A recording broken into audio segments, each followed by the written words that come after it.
Hello. First of all, I want to ask you a question. Have you ever heard someone say that debt is always bad? I bet you have. But what if I told you that not all debts are villains? Yes, some of them can actually help you achieve bigger goals and increase your wealth. Imagine debt as a tool. Just like a hammer can build a house or break something, it all depends on how you use it. Let's start with an essential point: the difference between good and bad debts. I'm going to explain this to you in a very simple way.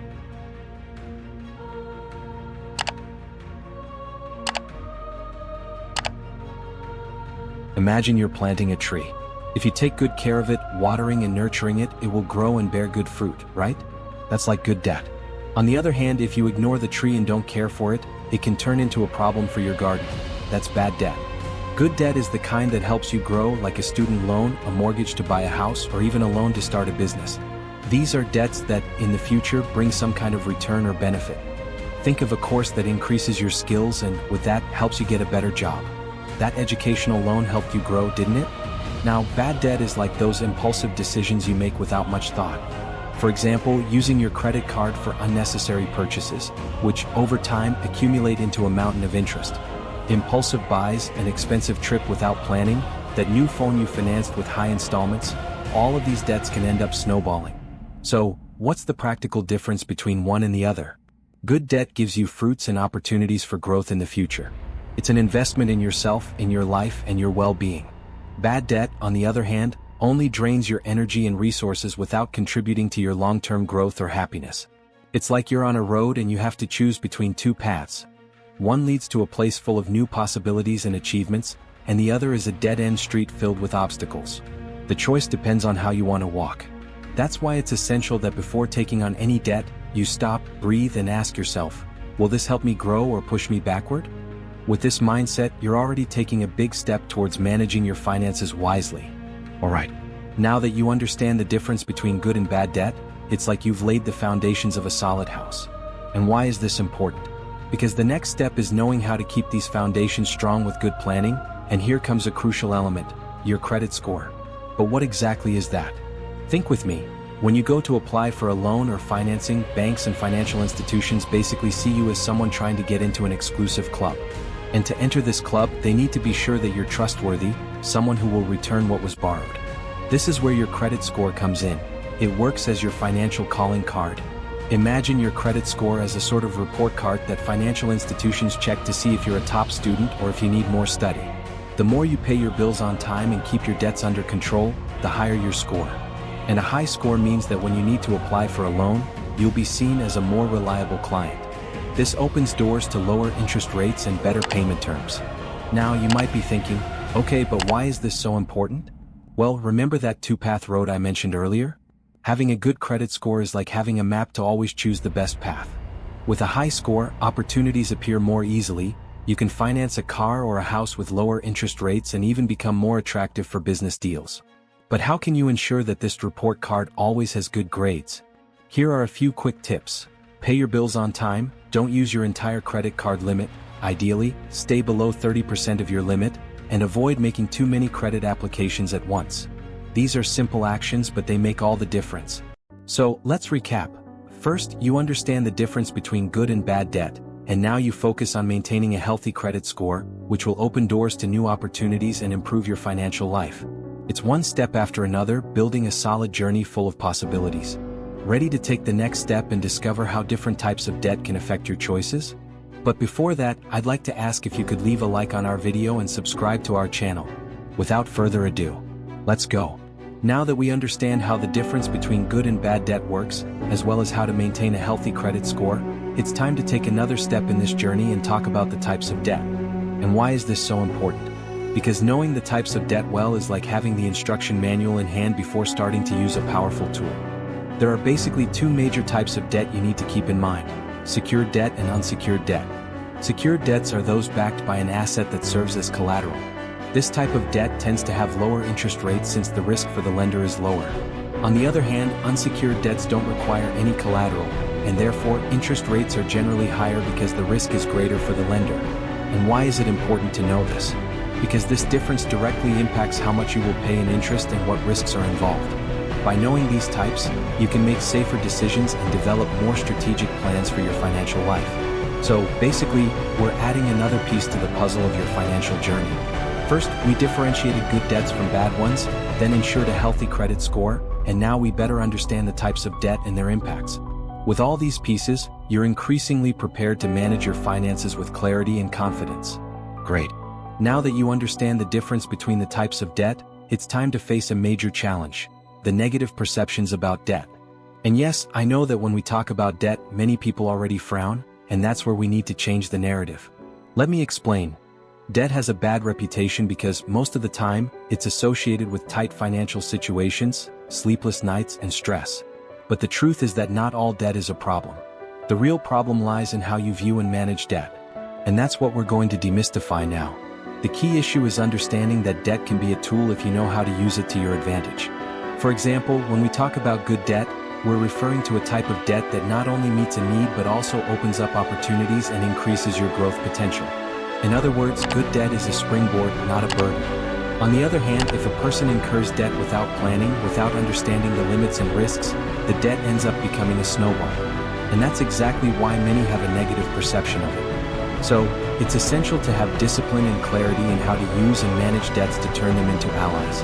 Changing the way you view debt allows you to see opportunities where you once only saw problems. After all, when debt is well planned, it ceases to be a burden and becomes a strategic tool to achieve your goals. So, let's leave behind the mindset that debt is always bad and embrace a new, more conscious and strategic mentality. This way, we continue to build a healthy relationship with our finances. Ready to take another step and talk about how to leverage debt to optimize your taxes? Let's go. Now that we've dismissed that negative image of debt and understand how it can be a tool, it's time to explore a secret that few know: how to use debt to optimize your taxes. And don't worry, I know the word taxes can be a bit intimidating, but I promise it's simpler than it seems. Imagine that, like everyone else, you work hard to earn your money, and when tax time comes, it feels like a part of your effort just disappears. But what if I told you there are legal and strategic ways to reduce that bite out of your earnings? That's where tax optimization comes in. Optimizing your taxes is nothing more than playing by the rules and using certain types of debt to gain deductions and tax benefits. For example, if you have a home loan, the interest you pay on that loan can be deductible in many cases, which means you pay less tax at the end of the year. And that's just one example.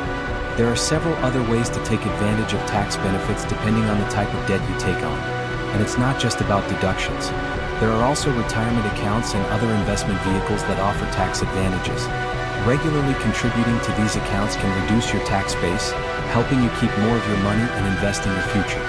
Therefore, understanding how debt can also work in your favor in this regard is a crucial piece for anyone looking to improve their financial situation. It's like building a defense and offense strategy at the same time, protecting your money and opening up new opportunities for growth.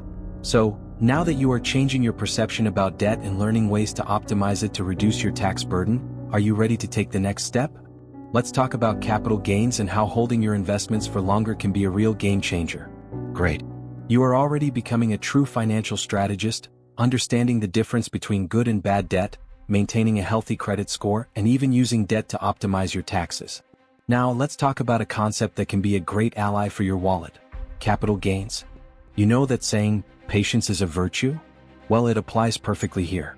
When we talk about investments, especially stocks, real estate funds, and other financial assets, time can be your best friend. And why is that? Because of something called capital gains tax. Simply put, when you invest in something and it increases in value, you make money. And that positive difference between the purchase value and the selling price is what we call a capital gain. But there's an important detail. If you sell the investment before completing 1 year, you may end up paying a higher tax rate. On the other hand, if you hold the investment longer, say a year or more, you may qualify for reduced tax rates. And that means more money in your pocket. Now, you may be wondering, why does the government encourage people to hold their investments longer? Well, that happens because long-term investments tend to be more stable and contribute to sustainable economic growth. And that's where you can benefit by strategically planning the sale of your assets and taking advantage of these lower rates. Therefore, if you have a long-term investment plan, whether in stocks, real estate, or any other type of asset, it's good to stay patient. In addition to enjoying lower tax rates, you also have more time for your investments to appreciate even more. And just like everything we've discussed so far, the key word here is planning. Planning when to buy and, most importantly, when to sell your investments can make a huge difference in your financial outcome. Excellent. You're doing great so far. We've talked about how holding your investments longer can help you benefit from lower tax rates, and now we're going to add another important piece to your financial toolkit: tax deductions and credits. And don't worry, I'll simplify it as much as possible so you can understand and apply it without complications. Imagine this. Tax deductions and credits are like special discounts that you can use to reduce the amount of taxes you have to pay. And who doesn't like a good discount, right? Only in this case we're talking about something much more valuable: your hard-earned money. So let's get straight to the point. Tax deductions work as follows. They reduce your taxable income, which is the portion of your money that the government uses to calculate how much you owe in taxes. The lower your taxable income, the less tax you pay. This can include everything from the interest on an education loan, home improvements that make it more energy efficient, to contributions to retirement accounts. Tax credits are even better because they act as a direct discount on your tax bill. If you qualify for a credit, it's like directly reducing the amount of taxes you need to pay dollar for dollar. That's why it's essential to know which credits you can use to your advantage. Now, you might be thinking, but how will I know if I'm eligible for these deductions and credits? The answer is simple. It's worth taking some time to review your financial situation, and if necessary, seek the guidance of a professional. An expert can help identify opportunities you may not even know exist. The point here is this: tax deductions and credits are valuable tools that many people overlook. They may seem small, but when combined, they make a huge difference in how much you can save. And every dollar you save is a dollar you can invest, save for the future, or use to fulfill your dreams. So, remember to always explore all deduction and credit opportunities when filing your tax return. Now that you know how these little tax gems can help keep more money in your pocket, are you ready to move forward? Let's explore the difference between good and bad debt a little deeper to ensure you use these tools in the best way possible. Great. Now that you know the power of tax deductions and credits, you're ready to face one of the most important distinctions in the world of finance: the difference between good debt and bad debt. Understanding this difference can be the turning point in your journey toward achieving financial stability. Remember when we talked about how not all debt is a problem? That's right, the key here is to understand when a debt is an investment in your future and when it's just a financial burden. Let's think practically. Good debt is one that contributes to your long-term growth, like an education loan that enhances your skills or a mortgage to buy a home that can appreciate in value. On the other hand, bad debt is the kind that drains your money and doesn't offer a real return. Think of things like impulsive purchases or financing depreciating assets that don't bring significant benefits to your life or finances. The difference between them isn't just about interest rates or amounts, but the impact these debts have on your well-being and future. Understanding this distinction is fundamental because good debt gives you access to opportunities you might not have otherwise. It's like a springboard that pushes you forward, while bad debt is a weight that pulls you back. So, when considering taking on debt, the essential question you need to ask yourself is this debt going to help me grow and reach my goals, or will it hold me back? And this leads us to a practical point: adopting a planning mindset. The true difference between good debt and bad debt is how you manage it. If you approach debt with a clear plan and a defined purpose, it can be a powerful tool to take you further. But if you go in without planning, you end up carrying an unnecessary burden. Alright, we're nearing the final stretch of our journey, and now it's time to learn about a practical and effective strategy to keep control of your finances: the famous 30% rule. And if you've heard about this rule before but still don't quite understand how it works, don't worry, I'm going to explain it clearly. Imagine your financial life is like a car. For the car to work well and keep taking you where you want to go, you need to keep the fuel at a safe level, right? The 30% rule is like a gauge that helps you control this financial fuel and avoid running out of resources along the way. The idea is simple. The 30% rule suggests that you keep your total debt within 30% of your income. This includes all types of debt, such as loan payments, financing, and credit card bills. The reason behind this limit is to ensure that your debts don't exceed a point where they start to choke your finances, compromising your budget and savings. Why 30%? Because it's a percentage that, in most cases, allows you to have a safety margin to handle unforeseen events, make investments, and of course, live more comfortably. If your debts start to exceed this limit, it's like your car is consuming more fuel than it should, and at some point, you'll end up stranded on the side of the road. So, how can you apply this rule? The first step is to know your income and add up all your monthly debts. If the total amount of your debts exceeds 30% of your income, it might be time to review some expenses or find ways to reduce the interest you pay. And if you're within this limit, congratulations. That means you're keeping control and can continue planning your next steps with confidence. Here's an important point. The 30% rule is not a magic formula but rather a practical guide to help you maintain financial health. Like any guide, it needs to be adjusted according to your reality, but the most important thing is to always keep control and a clear view of your finances. With this simple rule in mind, you'll be equipped to make safer decisions and ensure that your finances are on the right track. And now, after this entire journey, we can say that you are ready to transform your relationship with debt and build a more solid and prosperous financial future. Congratulations on making it this far. Now, you are more prepared to approach your finances strategically and wisely. Remember, mastering the debt game is not about avoiding it entirely but about using these tools wisely to open new doors and create growth opportunities. If you've made it to this point, you've already taken the first step toward transforming your relationship with money. You've understood the difference between good and bad debt, the importance of a good credit score, and how to use debt to optimize your taxes. More than that, you've learned that a planning mindset can change everything.